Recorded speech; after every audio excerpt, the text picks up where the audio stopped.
Some battles don't just decide who wins a war. They decide which age survives and which one dies screaming in the mud.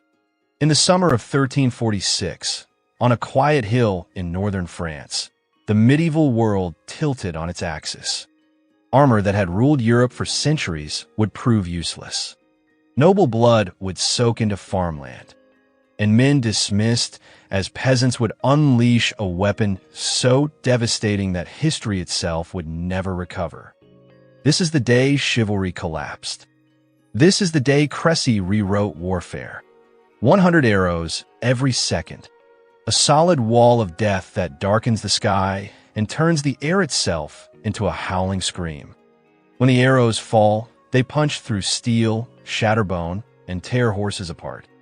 In less than 6 hours, the French nobility ceases to exist. And the men responsible are not knights or lords, but farmers holding wooden bows. This is the moment when 1,000 years of mounted supremacy drown in blood and mud. The year is 1346. King Edward of England stands on a low hill in northern France, watching the horizon. He is 34 years old and trapped. His army, barely 12,000 strong, has spent weeks ravaging the French countryside. Now the reckoning has arrived. King Philip VI advances with nearly 60,000 men, backed by the most feared cavalry in Europe. Edward knows escape is impossible. His soldiers are exhausted, starving, and desperate. The English Channel lies far behind them. Every road is blocked. There's only one choice left: find ground worth dying on, or accomplish the unthinkable. The hill of Crécy looks ordinary. A gentle slope, tall grass, wheat fields flanking either side, a shallow valley ahead. But Edward sees what Philip will not, at least not until it's too late. He sees perfect firing lanes. He sees cavalry forced to climb uphill, already tired. And he sees the ideal stage for his secret weapon. 5,000 English and Welsh archers take position in angled wedges. Each carries a longbow nearly 2 meters tall. It takes years to master. English law requires every free man to practice archery every Sunday. These are not amateurs. They have loosed tens of thousands of arrows in their lives. Their bodies are reshaped by repetition, twisted shoulders, thickened arms. They hammer wooden stakes into the ground before them. Sharpened points angled downhill. A death trap for charging horses. At the center, English knights dismount and take their place beside common soldiers. Edward is given a revolutionary order. The nobility will fight on foot, shoulder to shoulder with peasants. It is humiliating and tactically brilliant. As the sun begins to fall, English scouts return with grim news. The French are coming. 60,000 men march forward with the confidence of inevitable victory. King Philip VI rides at the front beneath the oriflamme, the sacred red banner of France. Its meaning is clear: no mercy. No prisoners, only annihilation. The French cavalry is legendary. These men train for war from childhood. Their armor costs more than a peasant earns in a lifetime. Their horses are worth entire villages. They have crushed armies across Flanders, Aquitaine, and Burgundy. They believe themselves invincible. Behind them march 6,000 Genoese crossbowmen, Italian mercenaries, disciplined professionals. Their weapons can punch through armor at 100 meters. Philip expects them to weaken the English lines before the final charge. But no one notices the fatal mistake. The pavises, the tall shields used during reloading, were left with the supply wagons, kilometers behind. Without them, the crossbowmen are exposed for the long seconds it takes to reload. A single logistical error seals their fate. They march forward anyway. Philip should stop. His generals beg him to. The army is exhausted after a forced march of 30 kilometers. The men are thirsty. The horses are spent. Daylight is fading. But pride burns hotter than reason. Philip orders the Genoese forward now. No rest, no shields, no preparation. 6,000 men climb the muddy slope. Their boots sink into wet earth from a recent storm. At 300 meters, they halt, raise their crossbows, and fire. The bolts fall short. The incline and fatigue drain their power. A few strike English shields. None do real harm. The Genoese scramble to reload. Edward raises his hand. 5,000 longbows rise in unison. The sound is chilling, wood and sinew groaning together like a living creature in pain.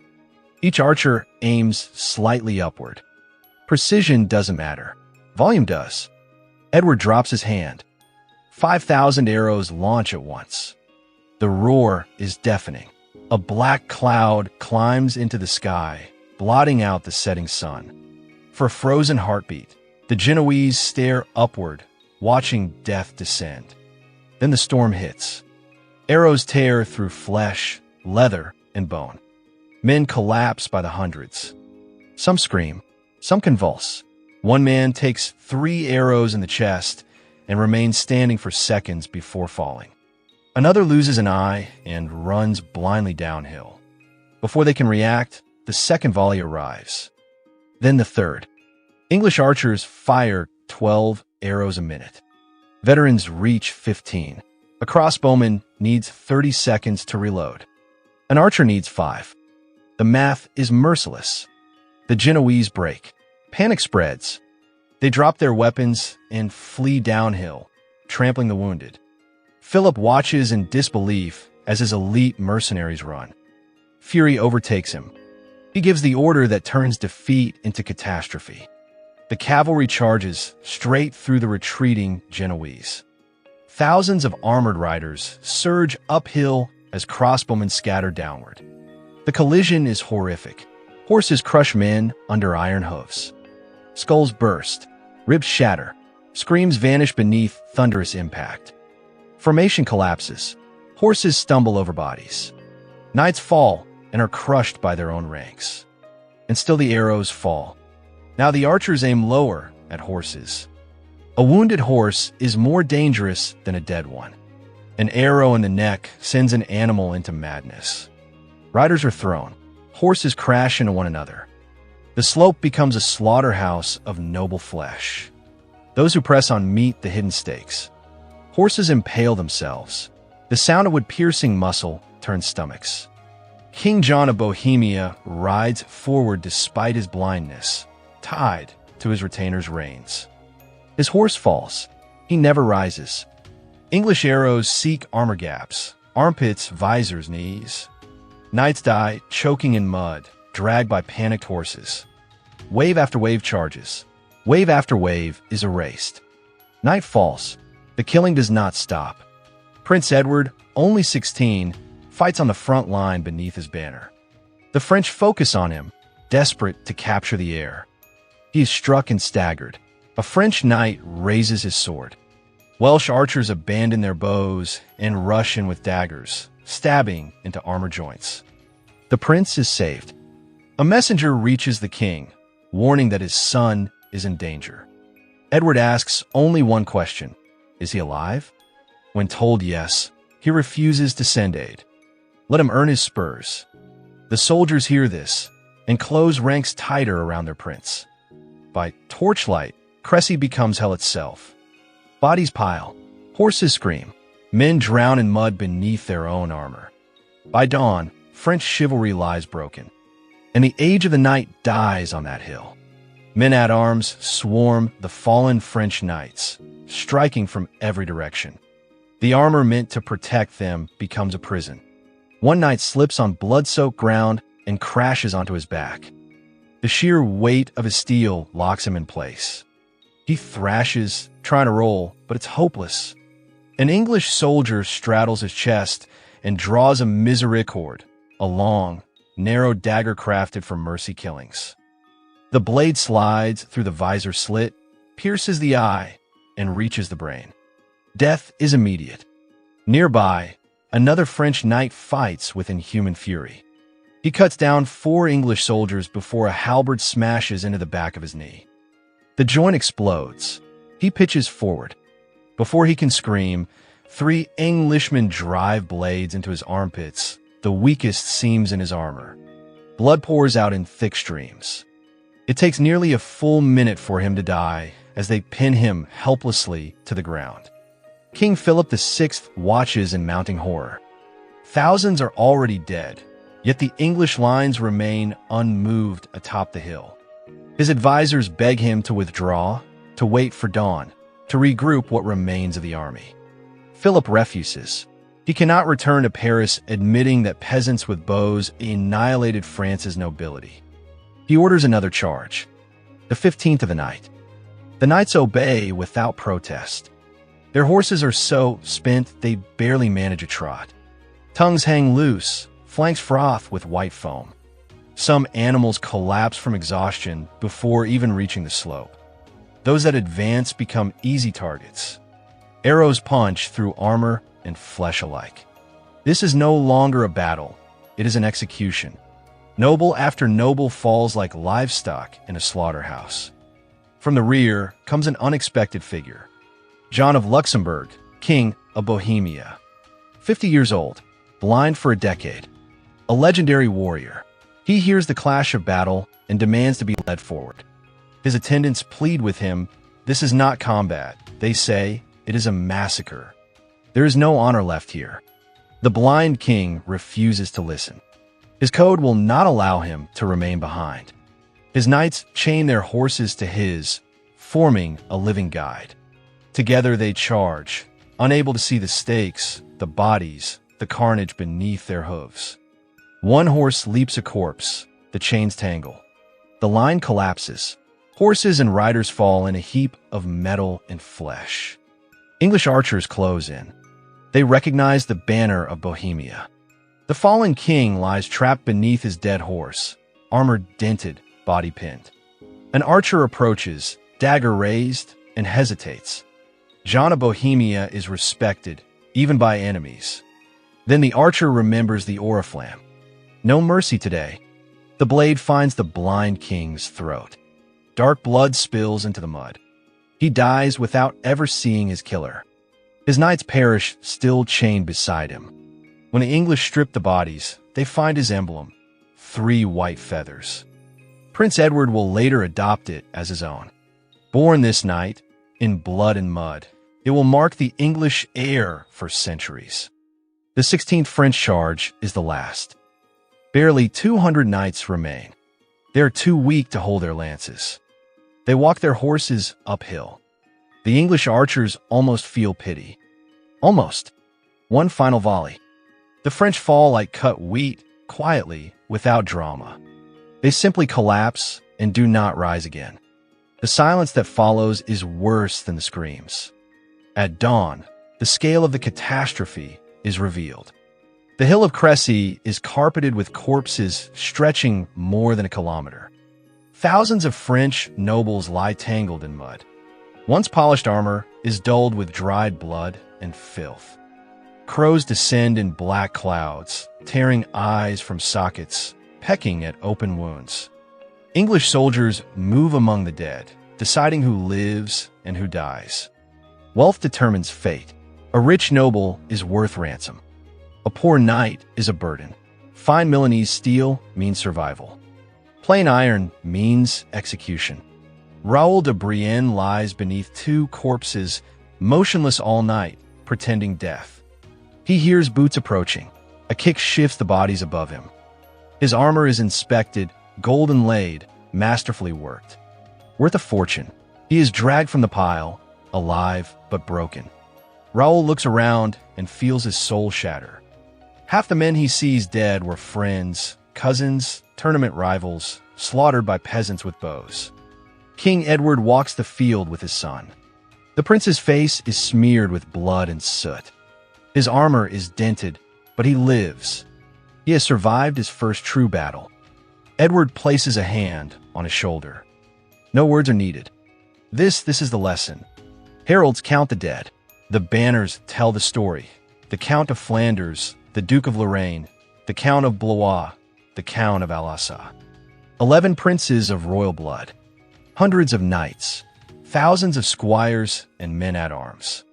The flower of French nobility blinded in a single night. English losses are almost absurd, fewer than 200 dead. Philip VI watches from afar. He fled under cover of darkness when hope vanished. His guards dragged him away. He weeps, not for the dead, but for his shattered pride. He has led Europe's greatest army into its worst defeat. The political fallout will be brutal. Fires are lit, common soldiers are burned in mass pyres. Black smoke rises for miles, the smell of scorched flesh hangs in the air.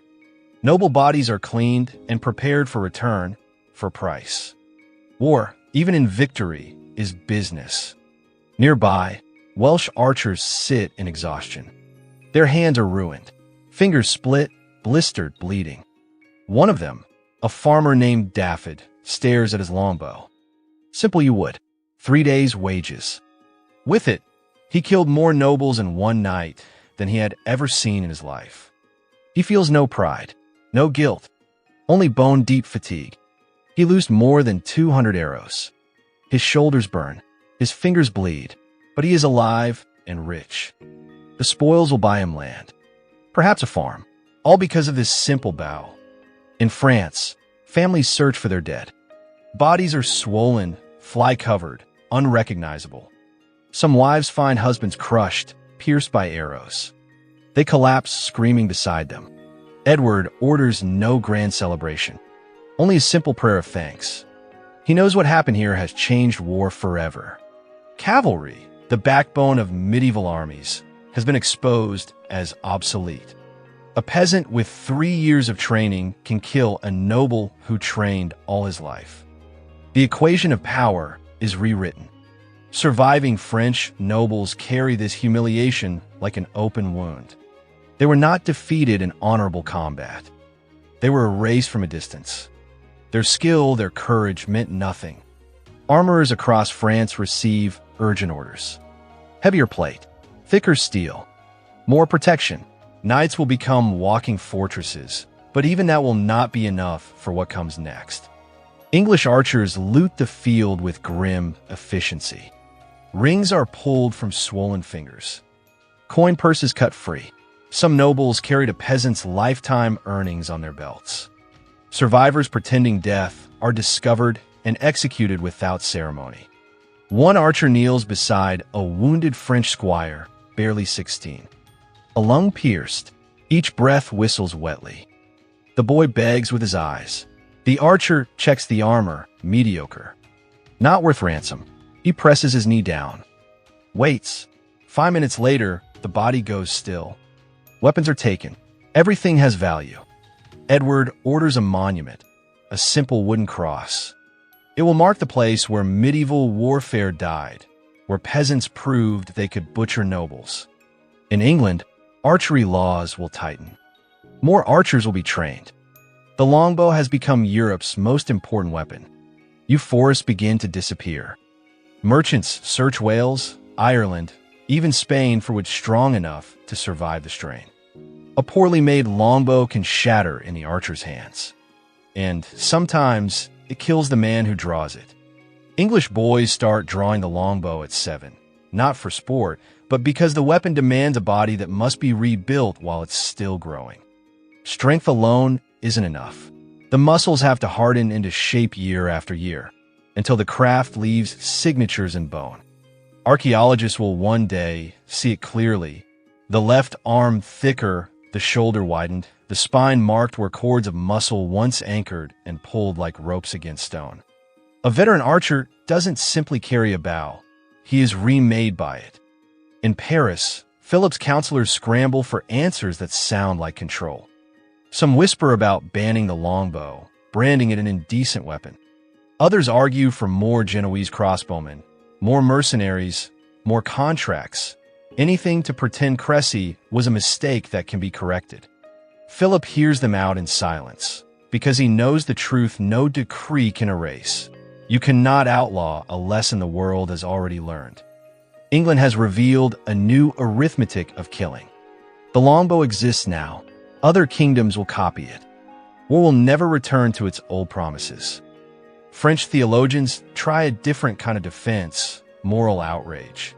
They call the longbow devilish, because it kills from a distance, because it breaks the chivalric bargain of risk and honor, because it offers no duel, no moment to plead, no chance to surrender. For a brief moment, even the church entertains the idea of a formal condemnation. But the argument dies in paperwork and whispered realism. Too many bishops understand that righteousness does not stop arrows. Only arrows stop arrows. The battlefield is stronger than ideals. Edward does not linger in victory. 2 weeks after Crécy, he marches toward Calais, the true prize. Crécy was not the destination. It was the slaughterhouse on the road. Calais is the key to the Channel. Whoever holds it can move armies between England and France like pieces on a board. But Calais is no city to storm. Thick stone walls, towers like clenched teeth. 3,000 veterans behind fortifications built for exactly this moment. Assault would be suicide, even for a victorious army. So Edward chooses patience, the slow weapon that starves instead of charges. The English build a permanent ring. Ditches, palisades, huts of straw and timber, a camp that looks less like an army and more like a country that has decided to stay. The archers who blacken the sky at Crécy now dig latrines, haul timber, carry sacks. War is not constant terror. It is long stretches of dull routine, punctured by short bursts of hell. Inside the walls, Jean de Vienne counts what remains. With strict rationing, perhaps 6 months of food. Deep wells, enough bolts and stones. Men who know now, truly know, what happens when pride rides uphill into prepared archers. There will be no foolish cavalry theatrics here. They will defend every meter and make the English pay for every stone. Philip tries to raise a relief army, but Crécy has planted a new disease in the French nobility: fear. Men who once chased glory now invent excuses. My lands must be protected. My wounds haven't healed. The truth is simpler and more humiliating. They remember the sky turning dark. They remember friends and cousins dying without ever reaching the enemy. Chivalry promised, names sung in halls. Crécy delivered anonymous death in mud. Months pass. The blockade tightens. No wagons enter. No messages slip out. Calais becomes an island of hunger. Inside, the rationing grows cruel by degrees. First beer disappears, then white bread becomes black, then sawdust is mixed into flour. The city swallows hope in smaller bites each week. Finally, Jean de Vienne makes the decision commanders make when numbers stop forgiving. He expels civilians. Women, children, old men, more than 2,000 mouths forced through the gates with white flags, pleading to pass. Edward refuses. He orders them driven back. If Calais wants fewer mouths, Calais will feed them. It is calculated cruelty, and it works. The civilians become trapped between wall and camp, sleeping in mud, chewing roots, watching their children cry until the crying turns into silence. Some try to slip through at night. Archers loose warning arrows. In the dark, warnings still kill. After weeks, Edward relents partly. Women and children are allowed through. Men are forced back into the city. Families split on purpose. Husbands watch their wives vanish down the road, unable to follow. It is cruelty staged as theater, designed to rot the defenders from the inside. In Calais, starvation turns into inventory. Horses are eaten, first the old, then the injured, then even war horses. Dogs and cats vanish. Rats become meals. Men laugh in sharp, hysterical bursts, the laughter of minds balancing on the edge. Each morning, Jean de Vienne climbs the walls and searches the horizon for French banners. Philip promised he would come. The horizon remains empty. 11 months in, the end arrives quietly. There is no food left. Men cannot stand. The city must surrender or die. Jean de Vienne offers terms. Let the garrison leave with honor. Edward rejects it. He has paid too much to accept honor. He demands 6 leading citizens of Calais, barefoot, ropes around their necks, keys in their hands, to be executed as a public lesson. The rest may live. Inside the city, silence crushes the crowd, until Eustache de Saint-Pierre steps forward. 60 years old, wealthy, steady. If someone must die, let it be him. 5 others follow.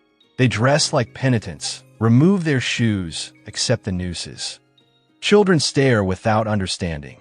Wives weep without sound.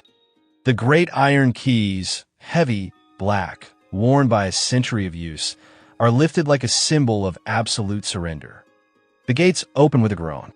The 6 walk out, feet bleeding on rough stone, ropes swinging with each step. They do not beg. They do not collapse. English soldiers line the path, strangely silent. Even the roughest archers recognize a different kind of courage. Not the courage of charging, but the courage of offering your life for others. Edward sits on an improvised throne. Beside him stands his son, now 17, older in the eyes. The 6 kneel. Eustache extends the keys. Edward takes them without looking and calls for the executioner. An axe gleams. A professional waits. And then Queen Philippa steps forward, 8 months pregnant, moving with effort but with purpose. She kneels before the king and begs for their lives, arguing that mercy will shine brighter than vengeance, that killing them will stain victory. The camp holds its breath. Edward is cornered by politics as much as by compassion. At last, he grants their lives, but makes it clear it is a gift to his queen, not weakness in his heart. Calais is occupied. Food enters carefully because feeding the starving too quickly can kill them. The French population is expelled. English settlers arrive to fill empty houses that still smell of the families forced out. Toys, letters, portraits, discarded like debris of the defeated. Calais will remain English for more than 200 years, a permanent scar on the continent. And across Europe, the lesson spreads faster than any messenger. The world has changed. Knights can still be brave, still charge, still die beautifully, but bravery is no longer enough. After Crécy and after Calais, the longbow doesn't just win battles. It rewrites the rules of power.